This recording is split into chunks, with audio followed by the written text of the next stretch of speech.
But McCain will take to the stage tonight and deliver his message to voters. So let's get right to Representative Christopher Shays, a John McCain supporter, congressman from Connecticut, and in a tough fight up there as the party moves to the right. You're in liberal New England. How does Sarah Palin play in that mix? Well, first off, she wasn't an attack dog. She was truly defending herself and comparing herself fairly with her critics, and she came out on top. And what you're seeing is John McCain choosing the person he's most simpatico with, a real change agent. She's proved it. She's taken on a powerful senator, a powerful congressman, defeated a Republican governor. You know, some people in this crowd want a Palin-McCain ticket. Well, in fact, would you have been better off without Sarah Palin in retrospect? Mitt Romney from adjacent Massachusetts? Not. The key for me was making sure that John McCain was the candidate. I'm not even sure I would have run again if it wasn't. He is a true changer. You, the veteran Congressman. Absolutely. You know, I wanted someone I could really be excited about. I wanted someone who would change this place. John McCain does what Barack Obama says we should do. Now, you, in fact, have a campaign commercial, which is unusual for a Republican. I think we've got it right. Commercial? No, not to have a campaign commercial, but let me show you the campaign commercial. I love it. You have already. Will you show the whole thing? Oh, let's see how much we can show.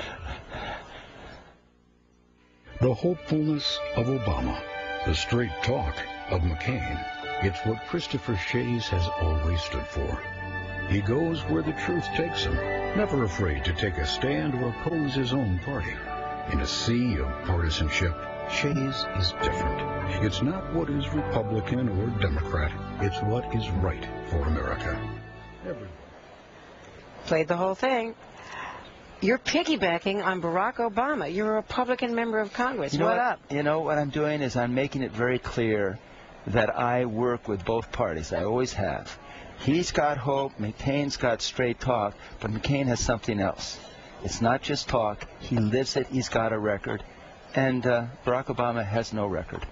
None. Zero. Zip. What about what he did with Dick Lugar on nonproliferation, working together on that legislation? So we're talking about a year and a half of working with one piece of legislation.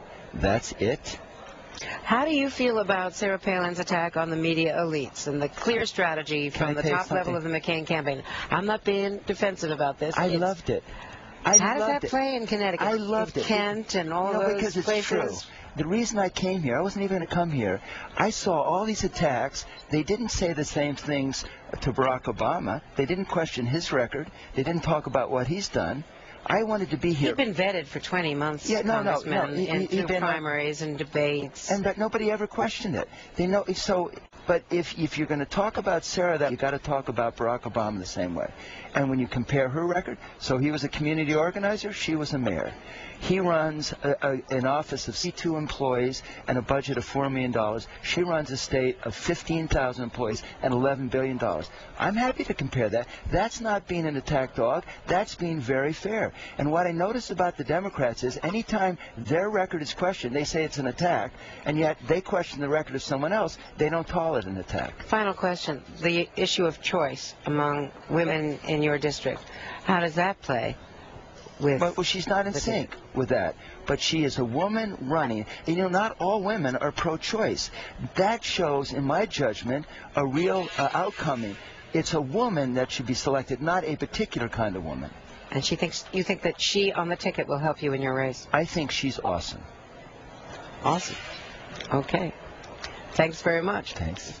The awesome Congressman, excuse me, I just bumped you into that other body. For Shays. And tonight, when Senator John McCain takes the stage officially to accept